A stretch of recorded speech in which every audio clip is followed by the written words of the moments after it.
Hi. So in the last couple of days, I've been able to type everything up onto the computer, move all of my notes onto the application that I'm using to compile my manuscript, and I've been reading part by part, editing, making small changes. So in this video, I'll start talking about what I've gotten rid of and what I've thrown away, what I've maybe kept for slightly other projects that I might be working on in the future. The main difficulty that I came across with editing, this is just maybe the first time that I'm really going through it, knowing fully in my mind what the novel is really about. I've had to change quite a lot, particularly about the crime and the nature of the crime and the details regarding the crime and how it sort of manifests in the book. I have a much clearer image now of what that is, but at the beginning I also thought I had a clear image of what the crime might have been.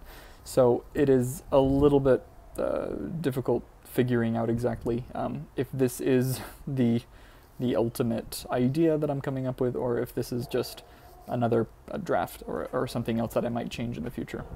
So I'm trying to think a little bit more concretely about my ideas. I want them to be cemented at some level. I don't really want them to be set in stone necessarily. It is okay if they change slightly, and I'm open to different ideas, especially in the later stages of editing. For example, if someone does give me valuable advice, I will take it, and I do anticipate talking to an editor and thinking about how the parts how they combine, how they work well, if they don't work well, if that's just an error on my part, if it's something that I'm thinking about with sort of a point-by-point structure. And so in the next couple of days, I'll be going through the entire novel, part by part, moving things around, taking out some more details, which I found more, besides the crime and besides character details, I've taken out a lot. Other minor details that I've taken out are family names.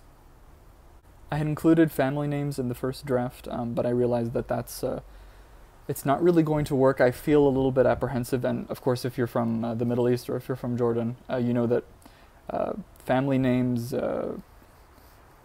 it gets very tied together with asha'ir or tribes or Ahl al-Bayt al-Udar mean, and so it gets a little bit difficult to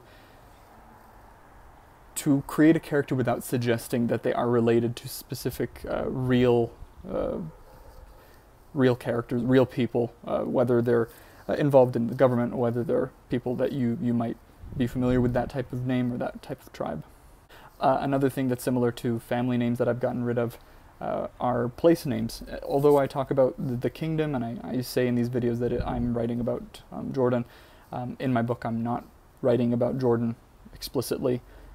I just refer to it as the kingdom, and I took away a lot of the names of places, although I've made clear suggestions about where I'm talking about, whether I reference the capital. I don't say Amman. Whether I reference certain cities in the south, I don't say the names, I just say the south. Those are the big changes that I've made, and I think it does work to enhance the story. Maybe in the future, when I feel slightly different about the topic of including actual names of places and maybe realistic sounding names, I will at some point include them, but for now that's what I've taken away. And I'll give you an update in a couple of days. We're almost done with July. Thanks, see you soon.